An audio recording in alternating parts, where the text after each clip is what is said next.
What is going on, everybody? What's going on, party people? It's another episode of Spin from the Real. It's a Schmoedown reaction show. My name happens to be Chris Anthony Lopez. It's kind of blacked off down at the bottom because of the banner. But, yo, guys, happy Monday. Happy Monday. We're going to talk some Schmoedown today on the show. Joining me soon is Matt Thomas, co-host of the show.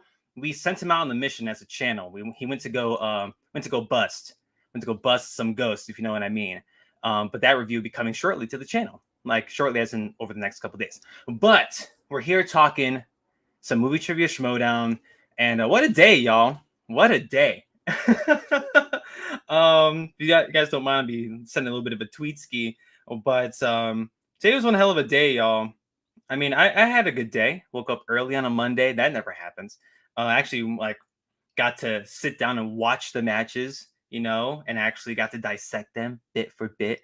But before I get to all that, do a little bit of housekeeping because we are going to talk about the matches. We'll briefly talk about Friday's pay-per-view, so full spoilers ahead. We will not, and I mean not, talk about the Patreon match that went up today. Apparently, we found out who John Roca is going to be facing at Spectacular in about 2.5 weeks or so, about 3 weeks. What's going on, Corey, in the chat? Corey Cameron, I see you, brother. What's going on, dude? But yo, make sure you like the video, subscribe to the overall channel. We have a bunch of shows, Real Sports, Really Scared on Thursday. Slick Nick Harley's going to be on this Thursday talking about Prometheus with our homies Connor and Taylor. So make sure you go ahead and check that out as well. But yo, we have a pretty busy show. We are a guest list for the week, but we have a lot of Schmoedown to chat about because nothing happened today, right? Nothing. Absolutely nothing. So let's talk about the first match that was from last week. Last week's Patreon match that some of us got to see a little bit early for those who are patrons. It was Paige for Betty and Griffey Nooms, I should say. So we are getting to the culmination of the singles tournament. This thing it's been riding since August? We've been in the singles tournament for a while now. And seeing these two rookies go up against one another and what could be like this rookie of the year making performance from either one of them, because they both had great years, both Griffey Nooms and Paige for Betty. And I don't want to hear about Griffey played more matches. Yeah, but Paige has also made her footprint known and her personality known in the Schmoedown. Maddie Gunner in the chat. My man, just about to get some shut-eye, but wanted to say what's up. What's going on, Maddie? I'm going to see you in a couple weeks. This kiss right on the forehead, right there from Maddie Gunner. And, before I continue, this past Friday, shout out to our homies at Schmo Me the Money, Brandon Buck, and Jeff Alterman. We did this 5.5 hour, mess of a stream. We talked a lot of Schmoedown, surprisingly. We were joined by Bobby Gucci and Kaiser. Allison Salamoni of Mount Schmoedown joined us. Maddie Gunner. I saw him a lot this past weekend. Shout out to our boy Jesse Swift from the Flick and Reel podcast. He did a fundraiser this past Saturday. Yeah, this past Saturday. And he made some money. He's going to Spectacular. So I'm very excited to see my boy. And if y'all are going to Spectacular, geez, y'all see this ugly mug. I mean, you see the ugly mug now on the channel, but you'll see me in person, which arguably will be for better or for the worst. But back to Griffey Nooms and Paige for Betty. So Griffey Nooms and Paige for Betty. Maddie Gunner in the chat. 3 C's, baby. Cash, chicks, and championships. Damn right. Well, the 4 C's. Cash, chicks, championships, and Chris. Okay. Yeah, but Griffey Nooms and Paige for Betty, both of them have had incredible rookie seasons, but one of them had to end because we already saw... Griffey Nooms already booked this ticket. By the way, that match went public today, the King Arthur press room match. We talked about it on Friday. We'll talk a little bit about it. I want to hear Matt's thoughts when he gets here. But the Paige for Betty side of everything's been awfully interesting.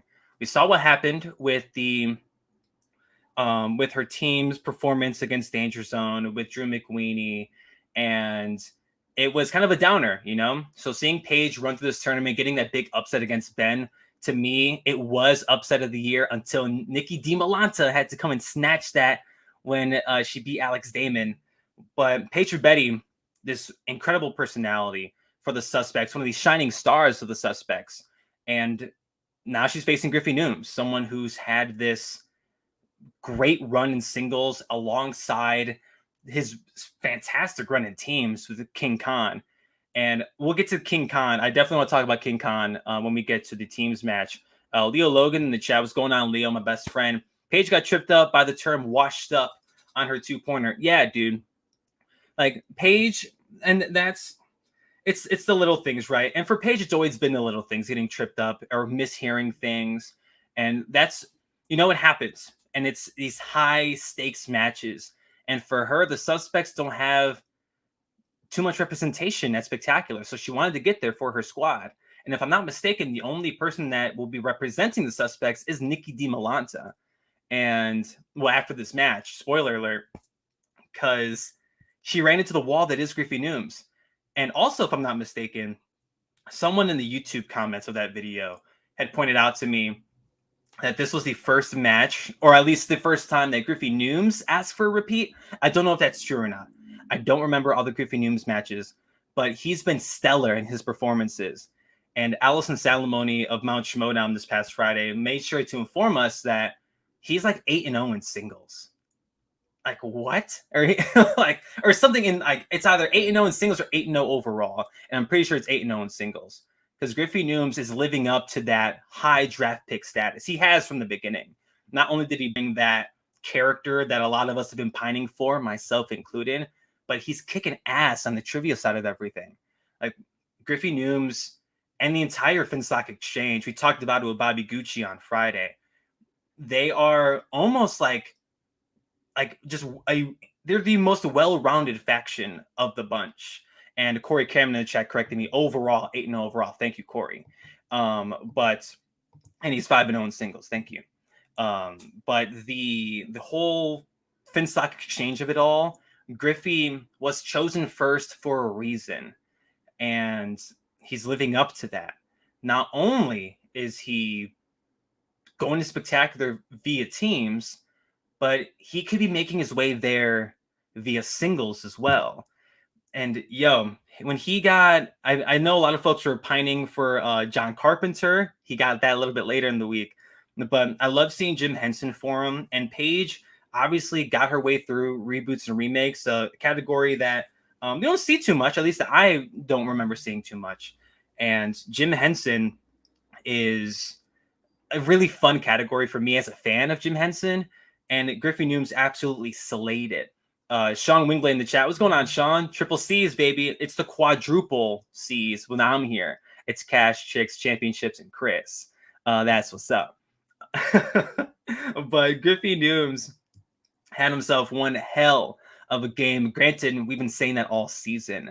And now he's advancing. Yeah, it sucks to see Paige's season end like this. But, one of these rookies' single season had to end. And it's Griffey Nooms moving on. Paige Betty, she has such a bright future ahead of her in the Schmoedown. It's not even funny. With either she's with Sam still and the Suspects, or if she's moving on her own or moving with a different manager. Paige Betty can do some incredible stuff. Obviously, we saw the performances that she's had this year, the moments. Like she brought that persona. She's one of the studs out of the rookie class this year, and I will double down on that as much as I can. Sean Wingblade in the chat.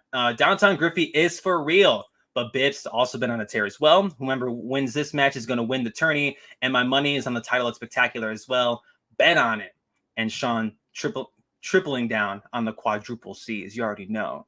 What's going on, Jeremy? I see you popping up in the chat. What's going on, Jeremy? What's good, brother? But yes, I agree with Sean's sentiment with Griffey moving on to play Bibiani now. Now we're in the Final Four.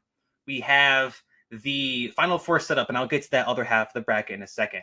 But Downtown Griffey Nooms is for real. He is not playing around.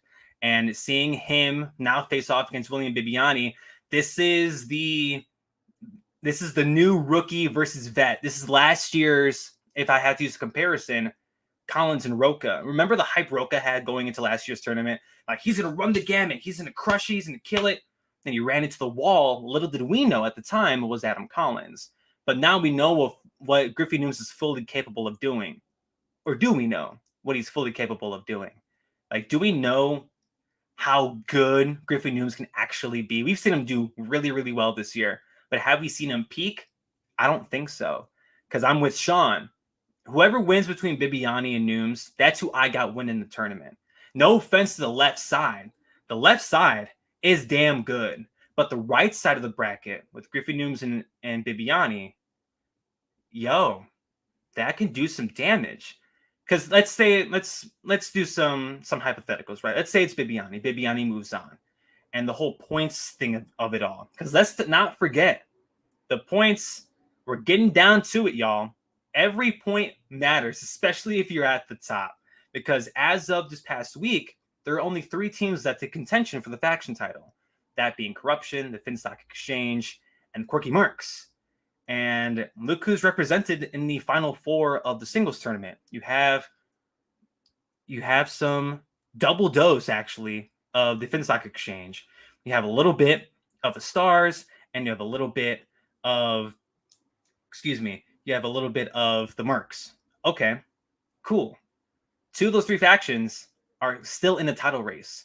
And we're going to see 2 of these factions face off at the team's title, spoiler alert, in Spectacular, at the show itself, at the Globe Theater. Now, the Stars, Janine, at this point, like, the Stars have been mathematically eliminated, and they have been for a while. But Janine, she's having herself one hell of a year. And I know my co-host, who would join me momentarily, like, he shares the same sentiment. Like, Janine's having herself an incredible year, and this whole singles tournament, it finally culminating over this next couple days. It's going to be very interesting to see how it plays out. But to wrap up on Forbetti and Nooms for a second, Paige Forbetti, she will be perfectly fine going into next year. Of course, it sucks seeing her take a loss. Like, as a fan of hers, as a friend of hers, it sucks seeing her take this L. But she had a great season, a great debut season. And as Matt Thomas joins me, what's going on, Matt? What's good? I just got home from a movie, which my review will be up for tomorrow. Yeah, too busy busting ghosts. Like you're busy, and that's fine. The channel sent you on a mission, and you had to go, fight off some demons. But you know what? You'll be good. But give me your thoughts on Nooms and Forbetti, if you can. I love Paige, but man, you know my motto. If the exchange, I'm picking the exchange. And tonight, or this past week, my faith was rewarded. I apologize to Paige in advance. I'm like, I love you, but I got to rock with Griffey. And Griffey came to work. Griffey is putting up Adam Collins like numbers, basically. Right. And his warpath to #1 is just incredible. Yeah, dude. Like, I was, I think I might have strayed away from it a little bit ago, but I compared this matchup that Griffey Nooms has now against William Bibiani to how Roca Collins was, not to the same extent, obviously. That was earlier in the tournament. That was a completely different case with Collins just showing up in the league like a month prior. But it's that new rook, the hot rookie, against the well-established vet who has been in the league for a hot minute now and established themselves as a threat. Last year, Roca, whatever people have to say about Roca, I don't want to get into that conversation right now, but John Roca was a favorite in last year's tournament. He was. John Roca may not be the same Roca that, is out here screaming when he beats Dan Murrell, but to me, John Roca can still be a threat in the Schmoedown. Just, some circumstances are a little bit different nowadays. And you got Nooms, who is crushing it. He's 8-0 overall this season. And he could potentially be in double-digit victories by the end of the year. Like, if he wins the tournament, the singles tournament, and he has those 2 matches at Spectacular, this man can eclipse double digits. That's nuts, and have no losses on his record. It's possible. You're muted, Matt. I just realized that. No, he could be our first ever double belted rookie. Right. It's a very interesting case with Griffey Nooms, and he's the only person. Bibiani could also do it, but in regards to rooks, as Suge Knight joins us, what's going on, Suge? What up? What's going on? Look at that ugly ass jersey. It looks like a Patriot ran all over it. Look, it sure does. No. It sure No, does. 'cause unfortunately, this player wasn't playing yesterday, so that's why I No. brought this one. No word, yo. You But gotta continue, Chris, with your great commentary, man. I was enjoying listening to it. Thank Nice you. cut, Suge. Nice cut. Yeah, I see Thank you. you. My man says he grow his hair back out, and look, he's following through. My man don't lie. I look like you have a fave right now. I was like, okay. I do. No, I do. I do. Ah, see, Yeah, orale. That's I'm that's growing what the I'm I'm growing the beard and the hair back for now. See, like like Suge gets all lined up, and I'm over here in the blanket, fresh out the shower. But like it is what it is, man. Suge, before we move on to the Thursday match from last week, give me your thoughts on Griffey Nooms and Paige for Betty. What do you think of their match? Of Paige, her season ending, Griffey Nooms moving on to face Bibiani. What's going on? What do you think? This was tough because I had picked Paige to go all the way to the finals. But look, this really shows Griffey Newman is legitimately legit in the Schmoedown. Yeah. He can play this game. He knows movie trivia. He gets the character aspect of it. He's the full package. Right now, it's him, Harper, and Demi for Rookie of the Year. I don't see anybody being close. Oh, it's them. Yeah, it's just them in the conversation. It's just them.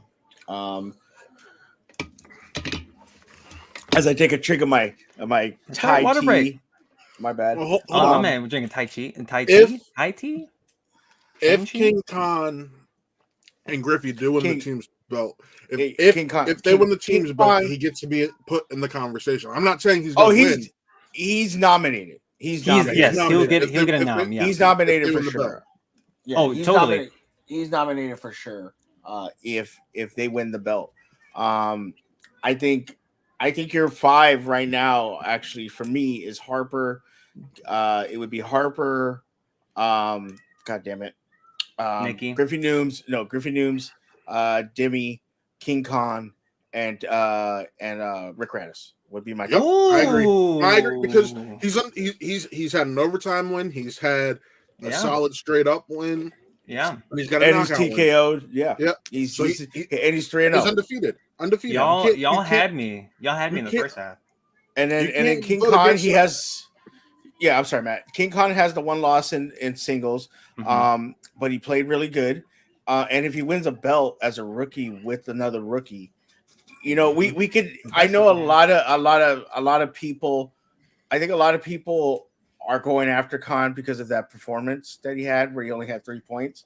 And look, he came out and tweeted about it. He said, "Look, I just got off work. My mind was fried, and then try to play a match." This is what I constantly say sometimes. We always don't know what's going on behind the scenes. People live lives. There might be just something going on. So, yes, I look at this game as a sports analyst. Matt does too. Matt's very critical about sometimes about things. We always don't know the behind the scenes story. So sometimes we got to be careful with what we say, but when we critique some of these players, but also too, we don't know. We're not privileged to some of these behind the scenes things. So we don't know that King Khan had just gotten off work. We don't know if somebody's internet doesn't work. We don't know if somebody just broke up with somebody, or a family member died, or a pet died, or somebody they found out got sick with COVID, or so. We don't know any of that. So I think that's one of the tough things as fans is, yes, we have reactions. When something happened, like the reaction is King Khan did not play a good round 1. Played an okay match. Didn't play a good round 1. That's a reaction. But when you find out, okay, there's more behind it. Okay, yes, context is key, man. Yeah, and he probably got tired of hearing, "Hey, he played a bad round 1, and if you play like that against Shazam, you're not going to win." Obviously, I'm pretty sure Khan knows that. It's obvious. I think it's obvious, but as a competitor, you don't like people. It's like you don't know what's going on. So why are you trashing me? And I think he has a point. I do. I think he does have a point. Perfectly valid, right? And it's just the nature of what happens, in the space. But I think if he has a great spectacular and they win the belt, or he plays great, that he's not solidifies. He'll be in the conversation without a doubt. Oh, for absolutely. rookie of the year, right? And Corey Cameron says Horowitz not in your top 5. Here's the thing: Horowitz has had a great rookie year, yeah, fantastic rookie year, stats wise. But I know Suge and I both talked this, and Chris can speak on this also. When I'm looking at rookie of the year, I'm looking at not only stats, I'm looking at the win-loss columns, and also the character, because character work plays a large part into what this league is. Well, here's the problem, Matt. I 100% agree with you, but here's the thing: look at the top 4 people I mentioned, which we all probably agree we have the same. The top 4 people I mentioned are all undefeated. Only one of those people has a loss on the record, which is King Khan in singles. Yeah, everybody else, Griffey Nooms, Thomas Harper, Demi, and Radish. and Radish are all undefeated. And she should. That's why. That's it. That's exactly why Horowitz would not be 5. I would put Khan over Horowitz. Sure. Yeah, and that's what I said. We look at the win-loss column, because ultimately 4 of those 5 are undefeated. Unfortunately, 2 of them will go into the awards defeated. 2 of them will, but it's only going to be 1 loss. Well, yeah. As if King Arthur are to beat Shazam, it would be 1 loss for one of them. And that's if Nooms, of course, and that's if Nooms goes to spectacular. You're like what you're saying is banking on Nooms. Right now. Why can't you pick him? Like, I'm not.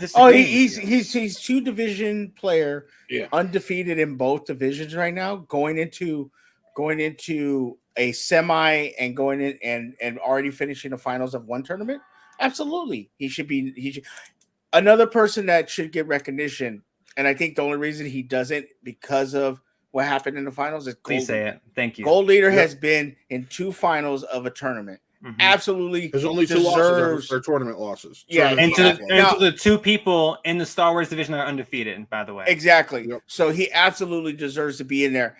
If come spectacular, let's say King Arthur doesn't play well, they get knocked out, or they don't, I would have placed King Khan with I placed Gold Leader in over King Khan just for that reason. I think the top 3 right now, though, it's a three horse race between Demi Harper and Griffey Nooms. Totally, for sure. Griffey Nooms is my favorite going into this. I remember Taylor when we were at Radiss's draft party. Chris was there. Taylor's like, nobody understands that man can end up being the next Dan Murrell. And this is just he's saying that based off of Taylor. I know is an avid listener to Blank Check. He watches the George Lucas podcast. So this man was speaking on Griffey Newman's before Griffey even answered a single question in the league. No, perfectly valid. And I remember that exact exchange that you're talking about. Like Taylor Cleek, who's in the chat a little bit ago. Look at this handsome trio. Thanks, Taylor. But this is the same Taylor Cleek that was hyping up Griffey Nooms way before the moment I had heard he was announced on the draft list. Before the draft even. And I would and shout out to Allison Salamoni, who's in a similar boat of Taylor Cleek, where she was a fan of Blank Check and she was aware of what Griffin was, what he was capable of doing. I do want to spotlight a couple of these comments real quick. Jeremy Miller a little bit ago saying the dossier feels like it was designed around Griffey, especially since he was the #1 pick for the exchange. I mean, that's very arguable. But at the same time, they just picked a crew of characters. And Bobby Gucci, he actually, when he was on Shmoe Me the Money, or Shmoe Me the Real, on Shmoe Me the Money's channel this past Friday, he, I'm pretty sure I can repeat this. He said that Thomas Harper was actually on the exchange sites if he were to fall that low. And Griffey Nooms, solely because no one else would pick him, or they thought no one else would pick him, that he would be able to slide to the second round. But after Thomas Harper was chosen by the Den, they went with Griffey Nooms. So either way, it makes me wonder how many other managers were aware of Griffin Newman's potential. But obviously the dossier, it's been hyped up all season. Apparently it's in print somewhere in Bobby Gucci's home. And they were very, very high on Griffey Nooms. Obviously they picked them first round. And Corey Cameron doubling down that the exchange had a huge week and now tied for first in the standings. And you know the crazy part about that shit, Corey? Look at the records, dude. And we did a big deal to point out the records. Me specifically. You Chris, you know me. How all season have I not been harping on the fact that the team with the best record should be in first? I saw, I think it was a subreddit comment or if it was a Facebook comment. Under last year's point system, the exchange would have far and away be Run in away first with place. this. They Yep. would have won this damn thing Already. in September. So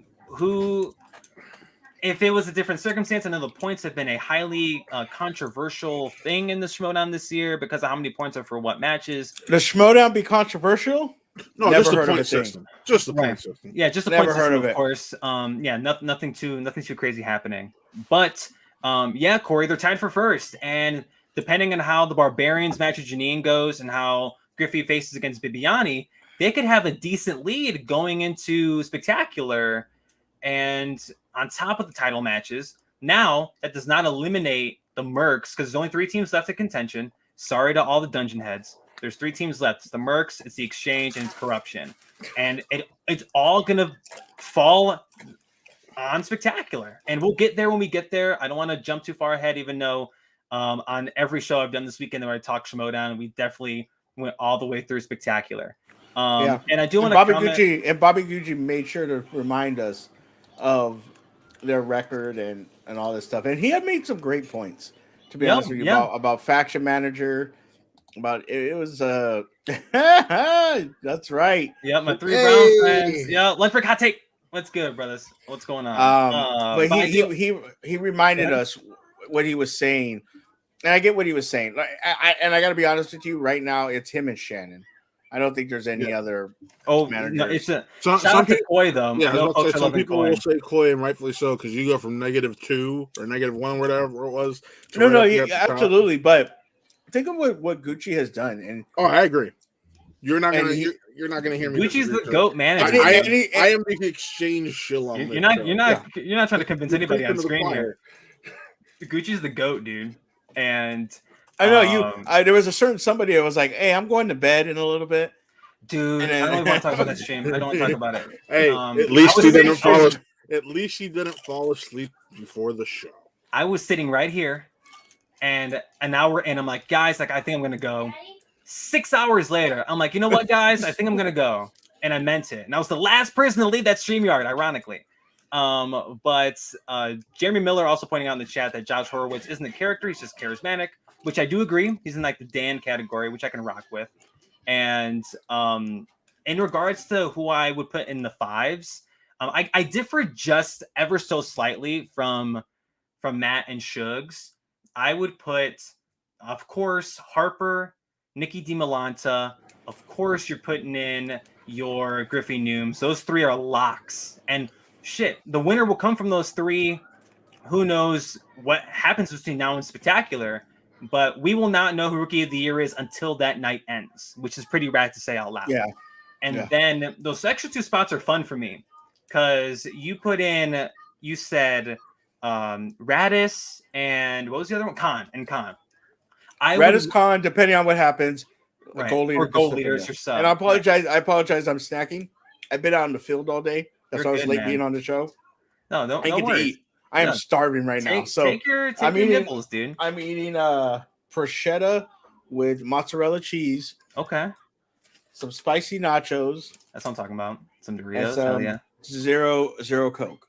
Yeah, dude. Some Coke. I love me some Coke Zero. But the other 2, I thought you were gonna say I love me some Coke. Love me some. Yeah, no. We Coca-Cola. Coca-Cola. Come on. We talked enough about that on Friday. Spin from the Real does not promote drugs on this channel. We don't. Nope. Hell no. Not on this program.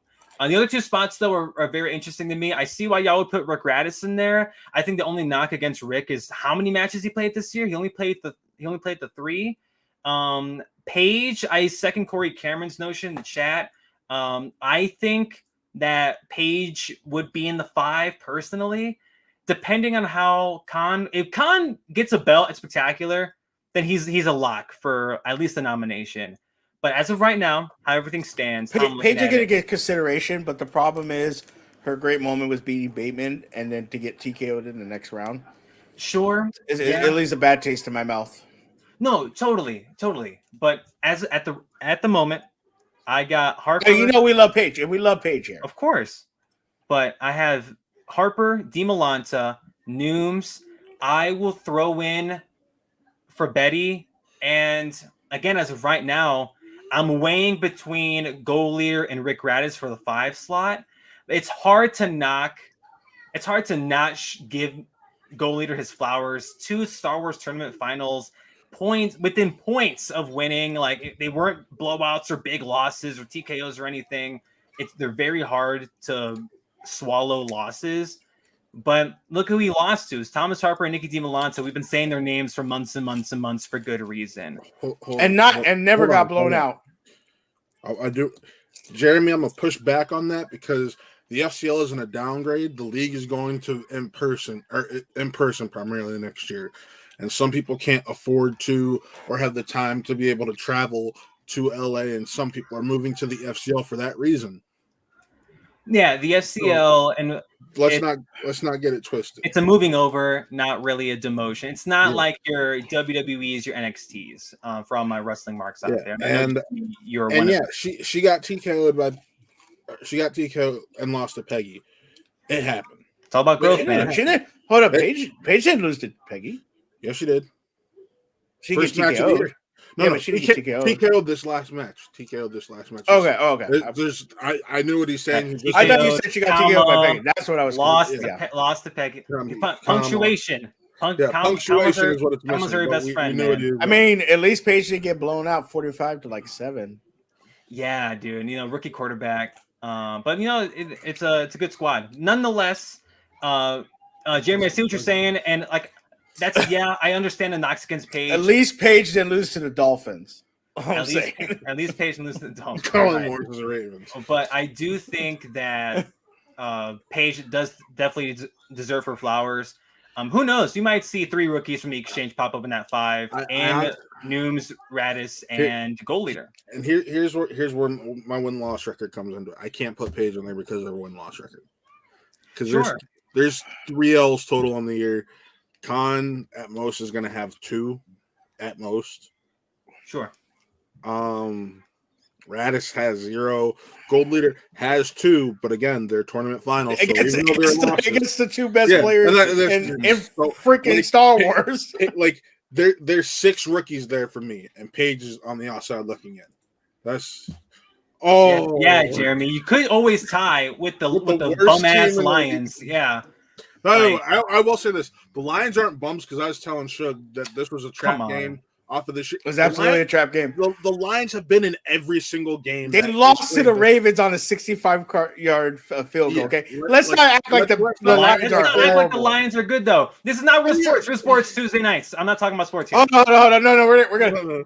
Did you see this bullshit pass where he catches the ball and we're gonna make a field goal and then he just gets hit and the ball pops out? I'm so mad. I'm not talking about it right now. I'm so mad right now. God damn it. And you tie with the no-win Lions. Okay. At least the Lions don't have a win, or at least they don't have all losses. Okay. Enough about the exchange. Let's do Thursday. Thursday was the Meyer Barbarian match. More about the exchange. It was an exchange week. It was a big exchange week, and Corey Cameron alluded to it earlier. But to talk about Craig, I didn't get to talk about Craig too much, and Brendan Meyer, because both of these guys having great years, stellar seasons, both of them, and I loved. Obviously, for all those in the chat that don't know, the Barbarian came out with the W for this one. And I think that was a little bit of a shocker to some folks based on Brendan's previous performances and obviously Shazam's incredible title run so far this year. But I am... okay. So now it's Barbarian, and we can talk about Janine Dan a little bit with the Janine matchup. Wow. Do y'all lean more towards Barbarian? Statistically, biases aside, shillness aside, Janine's on a hot streak right now. She just beat Dan Murrell, and that's no slouch. Beating Dan is not a feat that not too many people can say they've done. And Janine's not one of those people. In singles, nonetheless, not in teams. Leo Logan in the chat, Brendan's question on Keanu Reeves' impermanent record was tough. First time he ever missed a 5 in singles. What's going on, Dragon? I see you in the chat. It's rough, dude, but... Personal bias aside, I'd still lean with Craig here because we're talking to a guy who went toe-to-toe with Bibbs. Sure. No, totally. Right. But it's been a minute.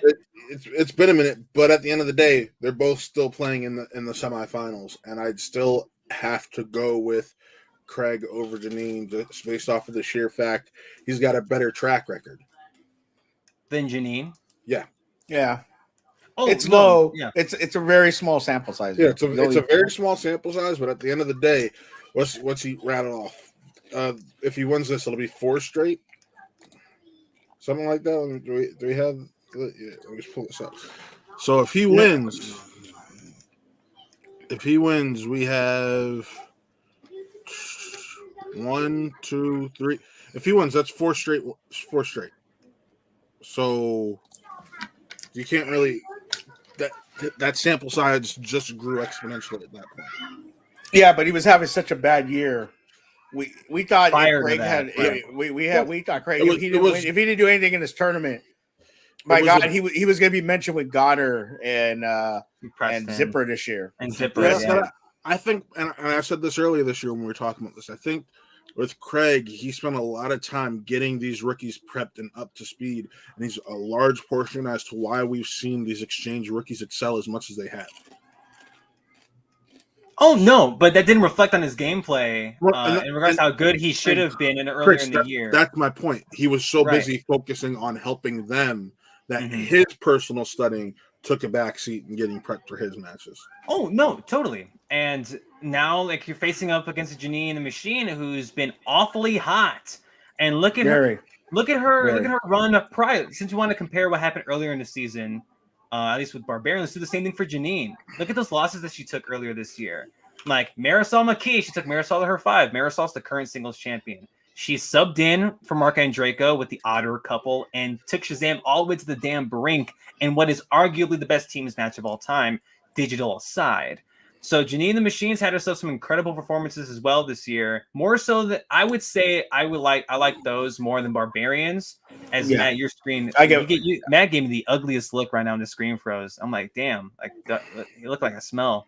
But Janine's hot streak is I wouldn't. This win against Dan, as much as I would love to say that. Why you about to shit on her? You're about to shit on Janine? I will repeat a sentiment that was said on our Friday show on Schmoedown the Money's channel, that Dan missing his 3 and his 5 definitely played a big part in this match. And we may be talking about a different outcome if Dan hits either one of those questions. Brain fart. So right, and I know like shit happens, and Jeff or Quiz Show was talking about it this past Friday. Like it's rough when you see a person just, they're out of it for a minute. And it's at the most crucial point in the match. Suge, you're the first person to say all the time, the 5 is the most important question in the movie trivia Schmoedown, regardless how you look at it. The 5 and what can I say something controversial? It wouldn't be the first time a Schmoedown figure says something it's gonna be pretty controversial. Oh shit. I don't think Dan really cared about winning this match. Oh, you want to talk about that? You want to talk about what's the word I'm looking for? Put the spotlight on me. I don't. Janine won the match. She deserves absolutely all the credit in the world. 100%. I. How can I say this? I just don't think Dan was in the match like he normally would be. Okay. I don't think he was just dialed in. I think we could say the same when Bateman lost to Paige Ferretti. I don't think he was just dialed in. And is that a testament to how the game? I think for Dan, I said it and I'm gonna say it again. I think for Dan, this is his last year in the Schmoedown. I remember you said that. I forgot you said that. Until now. I think he's done. I think he's gonna go live his great life with his great partner in Mara and do his great reviews on movies and everything. I think he loves the Schmoedown. But we don't say the C word in the chat, lunch break hot take. We don't say the C word here. No, I don't think he choked. I don't think Dan choked. I think Dan he wasn't on top of his game like he should be. I know there's gonna be a lot of change in the next couple months. and I don't think anyone's ready for it, honestly. I've been saying this for a few weeks now, ever since it really hit me that things are changing, at least going into next season. No one's fully prepared for the amount of change that's going to happen, both across the movie trivia Schmoedown proper and the First Class League. There's going to be a ton of change. And if Dan doesn't, if he chooses not to participate anymore, that's going to be like, of course, we want Dan to be around. Like, there was that weird period that we didn't have Dan. And now, with how the league has changed so much, how many new faces are in the league, I think if folks are going to bounce, this might be a good time to leave because of how many stars have been made this year. But it would still suck to not be without the classics. I felt that way when Roca announced the retirement again. Snyder's gone. Snyder and Draco. I think Merle's gone. I think Mara might come back, but I doubt it. I think we'll still have Bibbs around. We'll still have, and Draco's gone. I think just the old school players. And Draco's not gone. We know that. I think he's gone. I know he said there's a possibility he could come back if he's able to. I personally, especially with Snyder not being around. Yeah. See, but I think they were on the rocks as it was anyway, so I'm not shocked. I wouldn't be shocked if Snyder not being around isn't a factor. I'm curious because I mean, if Draco comes back, I'll be up in arms. I'll be very happy and very accepting. Like, I was bummed when he said he was leaving, but who knows what the future holds for folks like Mark Riley. I know a lot of folks across these social medias are like, "Oh, yo, Riley and the GPA." Sam might be done after this year. Sam, like, there's gonna be a lot of change, people. There's gonna be a lot of change. I think a lot of the old guard is just leaving. I think it's a lot of time consuming, especially if they want to go back into person. Plus, it's been a few years since everything, since like we're gonna be on season 9 of this thing. Like, it's been a minute, and a lot of these folks have dedicated so much time, and these past 2 seasons have proven, especially with the workload and how much these past 2 seasons have been, it can weigh on somebody. It's like another job, having another responsibility. And if you're a manager, you have to worry about 10 folks. Now you don't have to. Going into next season will be a lot less if you choose to manage, but still, it's a responsibility nonetheless. And I see Leo Logan in the chat mentioning Dan lost to himself more than Janine beating him. Yep. That's a conversation that we had on Friday as well. But Suge's, and I think someone had doubled down on it a little bit ago. Jeremy Miller saying that he looked drained in both matches, just answering almost robot-like. Yeah, I just think the case that Dan's busy, or if he's drained, if he's tired, then okay, then like shit happens. But again, don't take this as if I'm trying to say Janine didn't win it. She absolutely, she answered the question. She answered the win, man. Yeah, you take it's just, you could tell when somebody's just not into it as much, and it's rough to watch, and you're just like, okay. And is that because of how we've seen so many matches this year, and we've seen what high level competition looks like, and then we see someone not bring that same energy? And then is it one of those cases, Suge, to you, where it's like, oh, Dan doesn't meet this level of intensity or this level of competition, so he's looked like he's bowing out? You catch my drift? The great Kobe Bryant once said, when he was done with basketball, it's because he didn't love doing it anymore. Not because he didn't love the game, but he didn't enjoy getting up practicing. He didn't enjoy doing layup drills or going to practice. I can feel that. I think Dan Merle loves movie trivia. I think Dan Merle loves the Schmoedown. I don't think he looks forward to playing a match anymore. I don't think he looks forward to staying up and studying movies before a big match. It's different, and I just think that's the case. I think that's just the case, and that's fine. It comes a point where you get tired of doing the same thing over and over. Oh yeah, the whole thing with, and Dan, I don't know if Dan's been vocal about it, but other competitors have been, and Lunch Break Hot Take nails it in the chat. It's a grind, man. It is a grind, and folks are changing their lifestyles because of this. And remember last year for Dan, he played in nothing but high caliber matches, title matches, number one contenders matches. They won a tournament this year, and they lost to corruption to go play for the belts. Or they lost to corruption for the belts, correct? No, to play for the belts. To play for the belts. Mm-hmm. Yeah. Well, that's weird. Why didn't they play for the belt if they won the tournament? Because it was a tournament to see who the number one contender was. Yeah. Okay. Yeah. Or But to think decide about who that. the other half of the number one contender match would be. But think about that though. Like they is so played weird in in nothing hindsight. but high caliber matches. You eventually get tired. Right. I understand.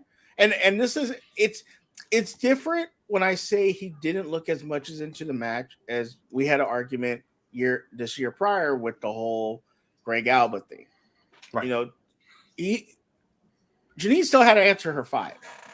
So think about that. Dan looking disinterested, not really looking like he wanted to play as much, still made Janine answer her 5 to win.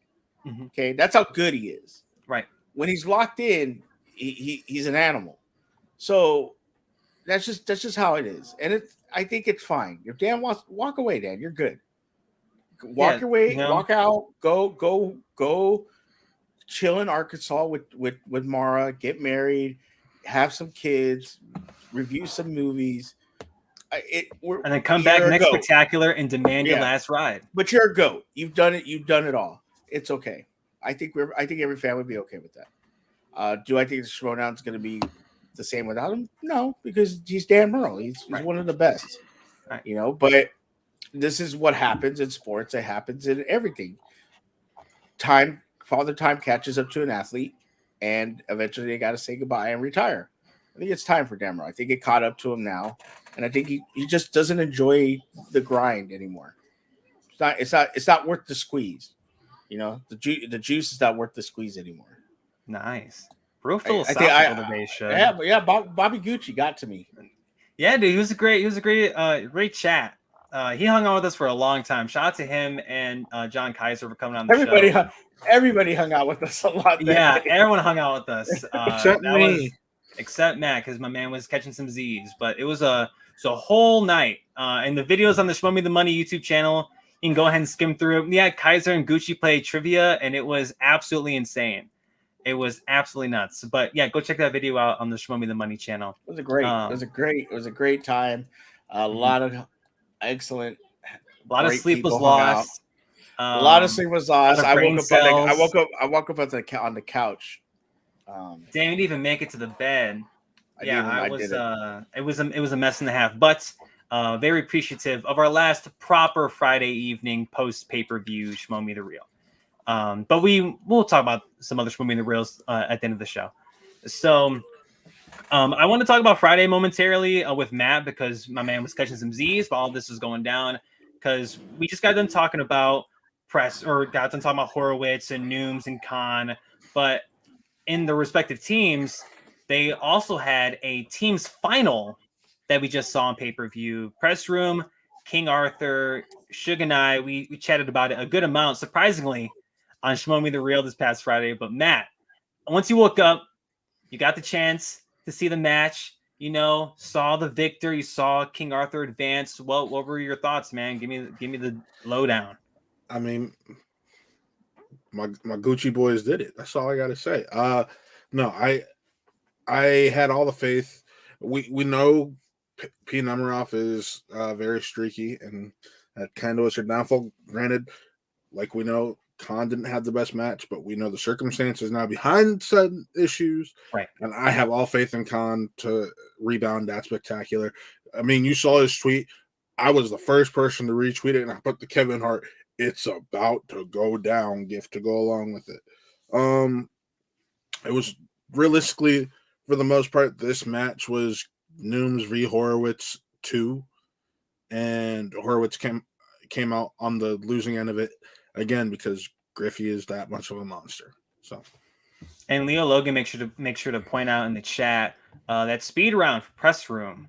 Yikes is the correct word to use for it. It sucks seeing another Horowitz performance go down in flames, to be dramatic, because Press Room when we talk about the new teams of the year, I think now we have a solidified best.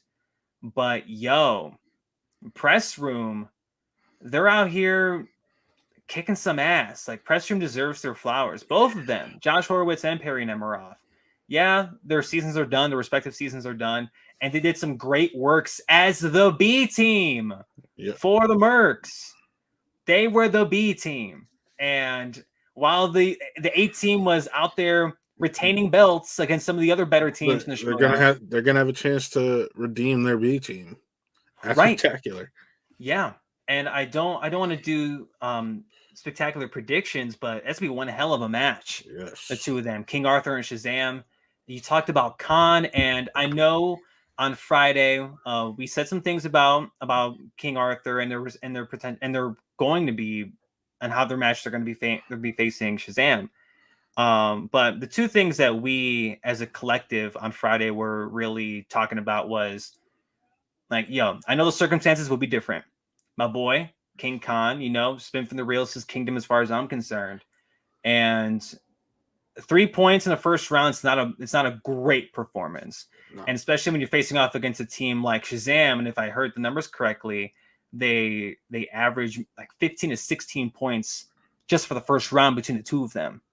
Like, that's some butt ton of points, and you obviously got to pick up the pace a little bit. Circumstances were different, but now Khan's playing in front of a live crowd again for the second time, but the Cantina is a way smaller crowd than the Globe Theater. Mm-hmm. And you have the Schmoedown faithful. You're going to get the most diehard of Schmoedown fans in the Globe Theater on December 4th. And this is a crowd that, if you miss a question... Unless people start returning their tickets. It's always a feasible thing. I wonder where you get that idea from. But it's a way bigger crowd. And this is a crowd that will... If you miss a question, you hear the, oh, shit. Like, it's...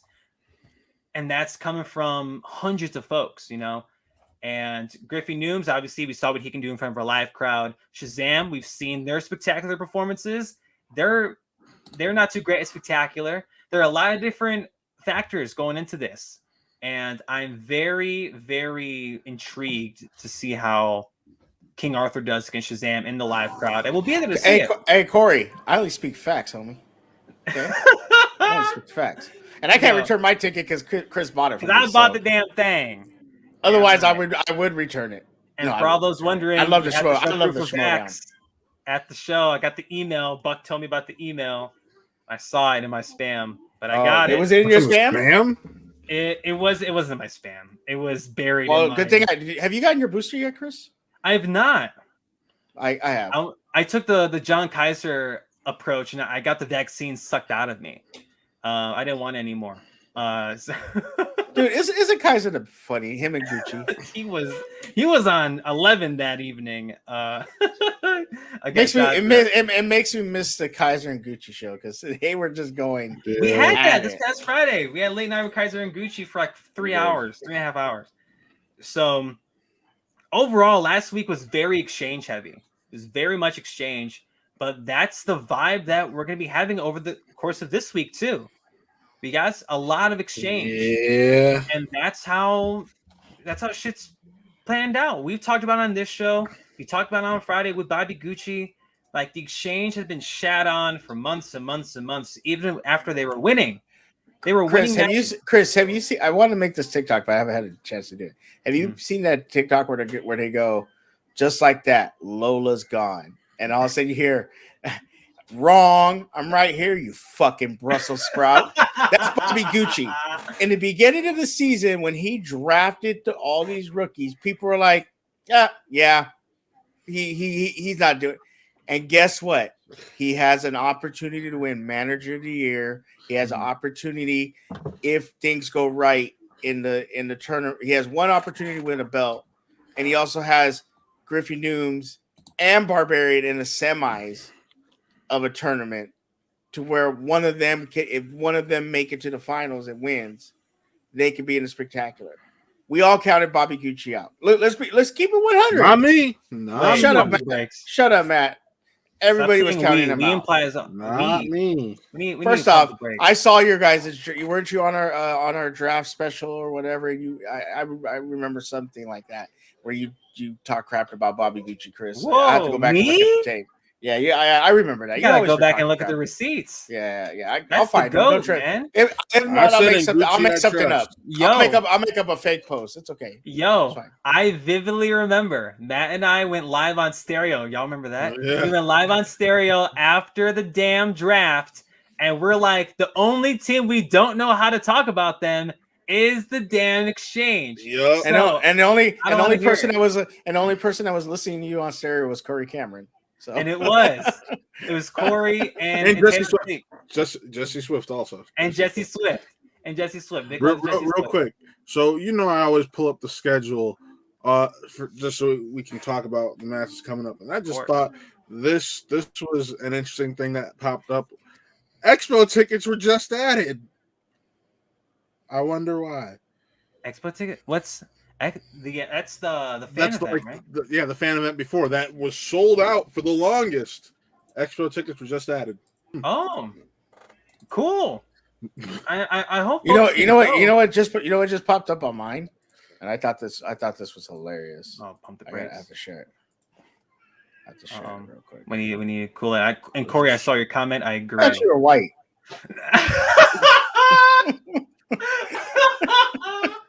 That dude. Nope. That took me a long time to find and edit. But let me tell you something. let me tell you something. That was a good laugh. That was freaking hilarious. That was top 5 speaks. Because I said, I thought you were white. And Chris goes, and you meant that. That was the best part, is that you meant that. And Chris goes, he is white. I thought people knew that. And then Matt's like, man, Matt acted like you just outed him as like right? a murderer. Hey, I straight said he's what was the guy's Dave Chappelle's character, Bisbee? The other Tyrone Bigsby. No, not Tyrone Bigsby. No, the black supremacist. The Klan dude. The Klan dude. That's how Chris felt. That's how Matt felt. Like his mask guy is like, oh my god, dude. I know we're getting off topic, but I watched. Do you remember when Dave Chappelle did the Saturday Night Live and he did his characters? He did the Walking Dead sketch. With Negan.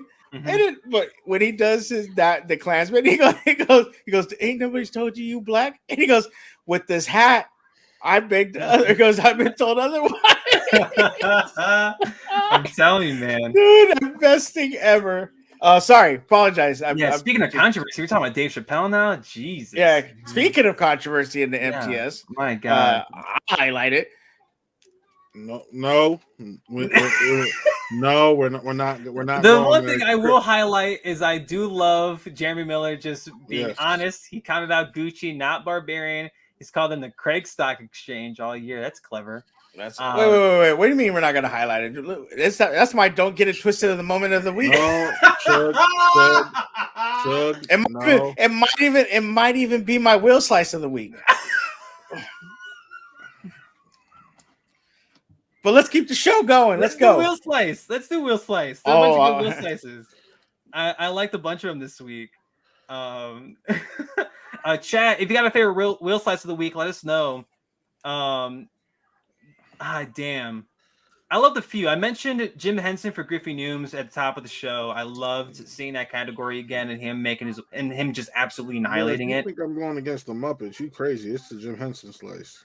And Jim Henson, I loved Brendan Meyer being hella confident in Festival Darlings. Leo Logan, John Carpenter with of course King Arthur. Yes, podcast of the year right here. Probably not anymore. But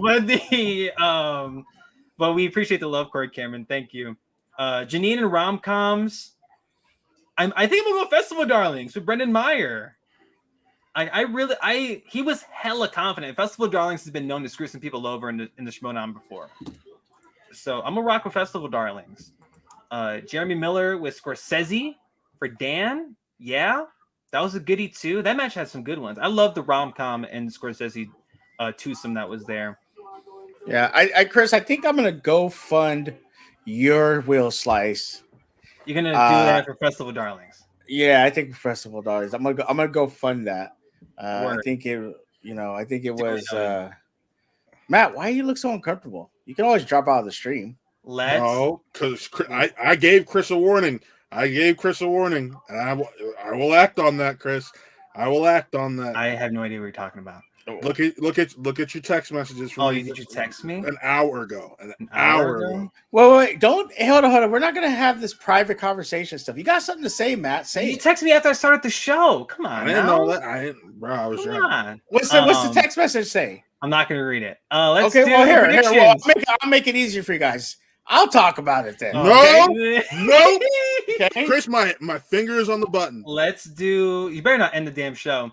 Yeah, don't do that. Don't do that. Don't if do you that. you could drop from the show. You guys Don't are do that. so damn awkward. Let's do predictions. Y'all piss me off. Let's do predictions. It's not awkward. We're having a conversation. Let's do predictions. Let's do predictions. I Matt, predict. you got the lineup for next week, or for this week, I should say. We got Newman versus Bibiani. Newman Bibi. Oh shit. That's the Patreon match. Newman Bibiani. Yep. God bless it. I'm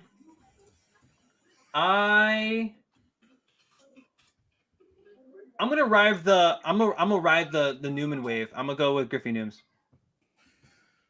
If you're not going to get the news, you're crazy.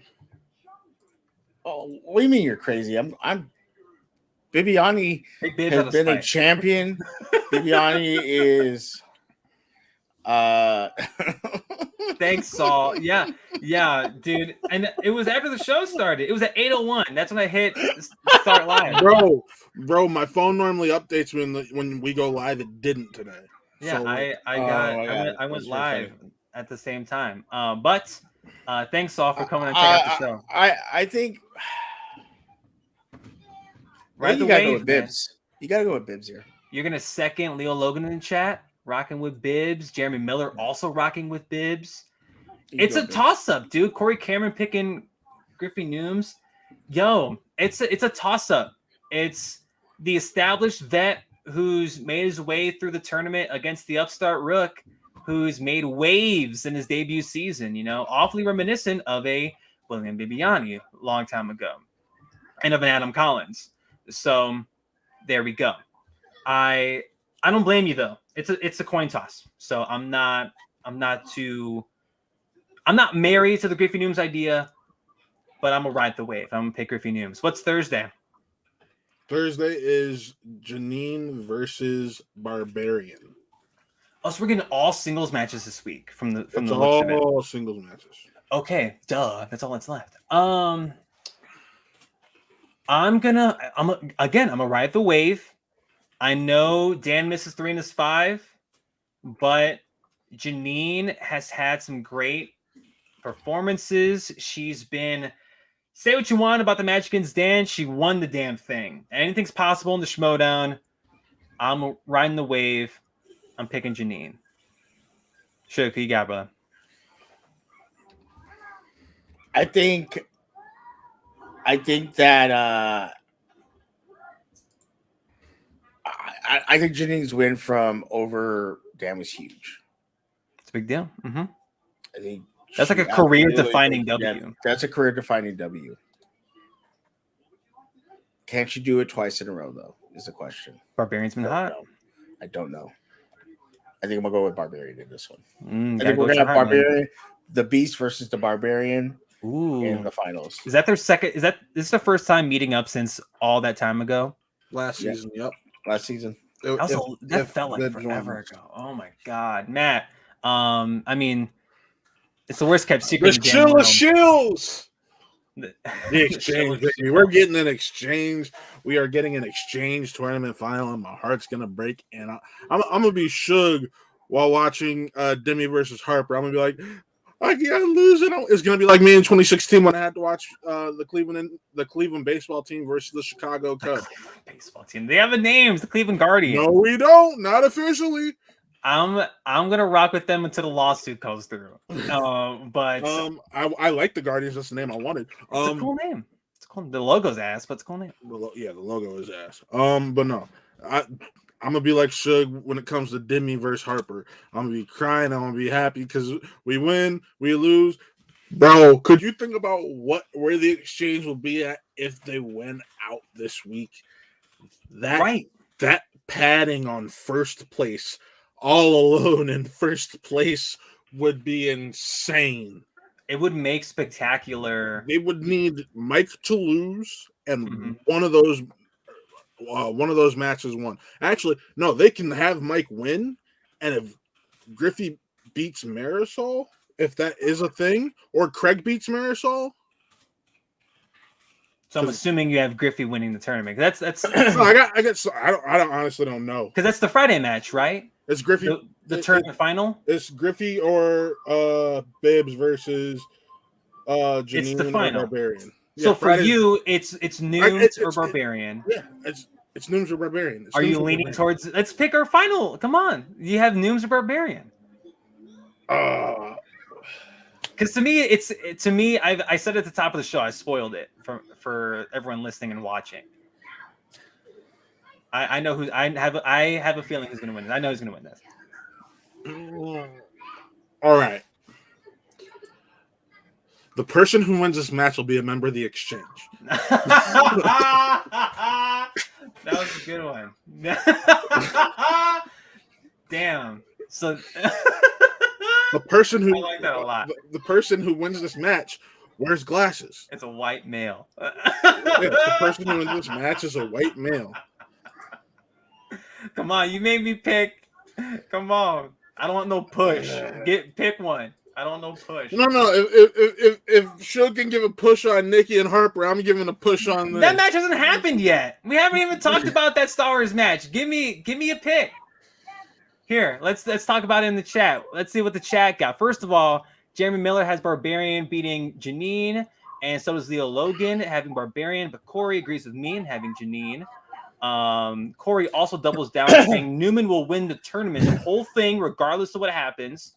He has Newman.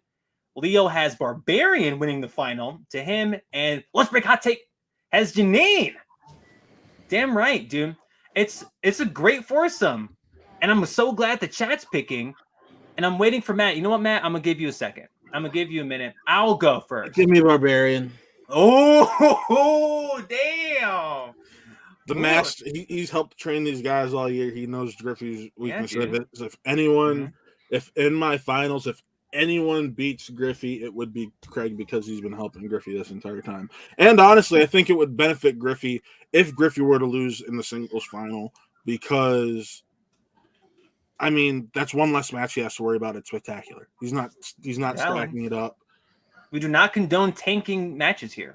No, but I'm not condoning tanking. If he loses, it won't be the worst thing ever. Jeremy Miller does agree with you, though, and Leo.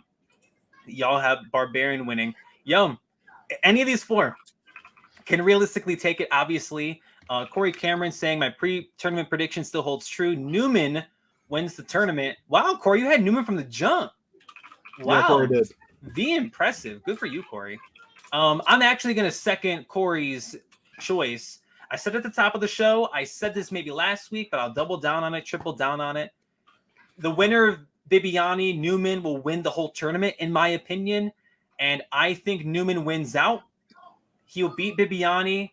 He'll beat whoever comes out of Janine, Barbarian. So to me, Janine, and then he takes the final, goes to Spectacular, plays twice. That's one hell of a way to start off your rookie year at Spectacular. You playing twice. So that'll definitely figure some things out with match order. Maybe team starts first just so Griffey can have a beginning and end match. Who the hell knows? I got Newman. I'm rocking with Corey. Suge, who you got? Who's winning your final? You got Barbarian and Bibiani, right? Who you got winning? I think Barbarian gets his revenge on Bibiani. Ooh, both of y'all got Barbarian. I like that. You know what? There's a theme here amongst the three of us. We do see an exchange lead going into Spectacular. And next week on this show, we'll talk about it more so. Talk about the past week and look ahead towards Spectacular. But it's going to be a crazy-ass week, y'all, seeing these three matches pan out. Because, I mean, to me, the winner of the Patreon match is winning the damn thing. But also, these guys got Barbarian, you know? And Janine, even though I think Janine's going to beat Barbarian, these are going to be close matches. They're going to be very good matches. It's the 4 best in singles right now, according to the tournament. Yeah, 32 people in this tournament. We're down to 4, and we're figuring it out this week. Spectacular is in about 3 weeks. It's absolutely nuts how fast all this came up. And I don't know. Oh, okay, Matt, I thought you screamed for us. I'm like, damn, dude, you're not blinking at all. But, yo, chat, did we miss anything from the past week? We talked about Newman for Betty, Meyer Barbarian, Janine Merle, Press Room, and King Arthur. Damn. Straight singles next week, y'all. Feels awfully old school. We're going straight singles. I mean, it's great prep for next season where we're going awfully old school. Right. And we're only getting 3 matches, no pay-per-view. I think the last match is just a regular Friday public viewing. Yes, it is. So no Schmo Me the Real of any kind until, I think we can say this in confidence, November 29th. We will have a show next week on the 22nd. We will. We'll be here. I am sad to announce I actually won't be at the last Schmo Me the Real. Oh. That is my 5-year anniversary. Oh, well. And you know Jenny, so yeah, no, go nuts. But Suge and I hold the fort down. Brandon Buck will be here. Jeff Alterman will be here. We're gonna preview Spectacular because it's a couple days before a lot of people leave to go to California. I think Jeff leaves like the next day, so it's gonna be awfully rad these next couple weeks. Talking about Spectacular, looking forward. But next week we will have a show. Yes, Leo Logan, Roka's opponent is being announced.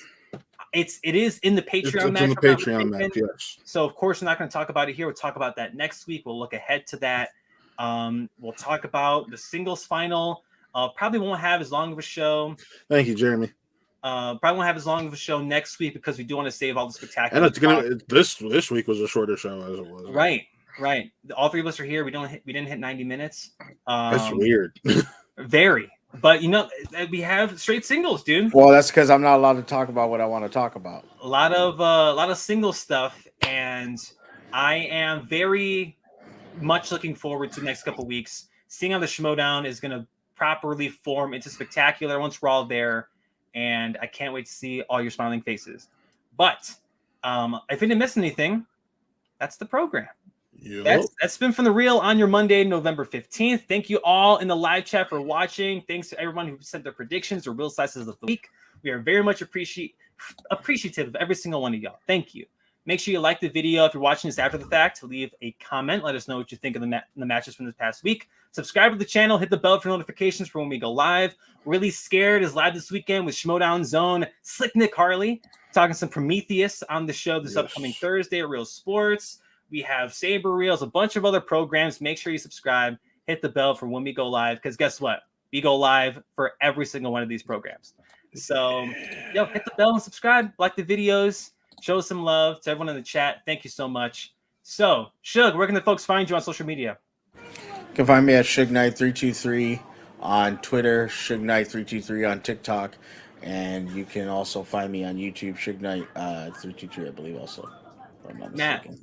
Yes. Where can the folks find you on the socials? WattMovies_Matt on Twitter. And look, y'all, you can find me every single place except Instagram at C Anthony Lopez, the letter C Anthony Lopez on Twitter, and on TikTok. On Instagram, it's C_Anthony Lopez. And of course, follow the show's page at Spin from the Real and the channel's page at Watt Real Entertainment, or Watt Real Ent, on Twitter. So, for Matt Thomas and Suge Knight 323, aka Suge, my name is Chris Anthony Lopez. Don't forget, y'all, Spin from the Real, not the pegs. We'll see you guys next week. Peace.